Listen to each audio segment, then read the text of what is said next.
So Beelum comes in, Porter and Sheehan continue. James Ryan, I would say he is chomping at the bit. And Joe McCarthy, well, you can't drop Big Joe now. He's got all the momentum. And then two changes in the back row.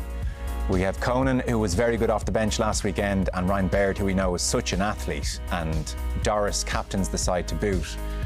That is a hell of a pack, all things considered. Two changes in the backs. Craig Casey has been very good for Munster, is the de facto number one at Munster, so by all means deserves his chance to start. Jack Crowley, you would think they're going to get minutes into Jack Crowley across this Six Nations. McCluskey gets the nod. Henshaw stays at 13. And then it's Lowe, Keenan and Nash in the back three. Plenty of support in the replacements. Ian Henderson, as Andy Farrell alluded to, will no doubt help with the leadership aspect as Caelan Doris captains the side. I suppose the standout name which catches the eye is Harry Byrne. They certainly seem to like Harry Byrne. Any chance they can, they give him minutes. And, well, it's tough to be Kieran Frawley at the moment. Thanks very much from Marseille. Out you go. And Larmer gets a start. So, thoughts on the team?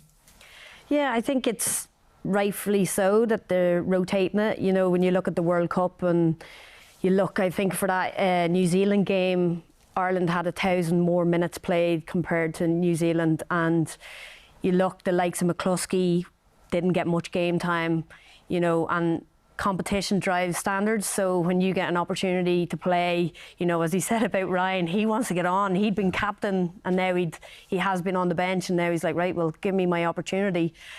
What a perfect game to do it. You've started strong against France. You have Italy. You know, you brought these guys to a World Cup. They're obviously at a standard, and what you expect is for them to bring the level and not let it drop and get the win. Yeah, and there's no point rushing Ringrose back from his shoulder injury. Henshaw did just fine at 13. I know we think of him as a 12, but maybe no harm giving him minutes at 13. Last year, I think Robbie Henshaw struggled at 13. We got caught a couple of times narrow and had to make that connection with Lowe. And I think we've relied on Ringrose for so long that we need a backup 13, and I think Robbie did really well last week against France. You know, the connections were good. He got up really hard. He worked well with Bundyaki. So why not give him more game time there? We know what he can do at 12. Bundy's been playing great there. Obviously McCluskey now. So get Robbie Henshaw in there and give him an opportunity.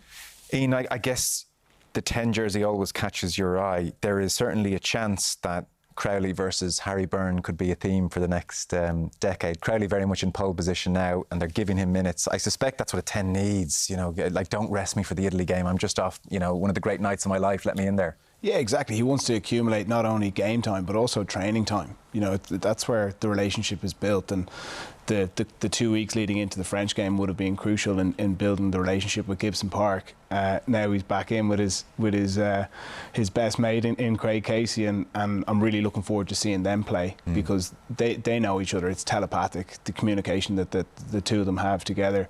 How Casey manages the pack, he then passes it over to Crowley, who's certainly stepping up into that role.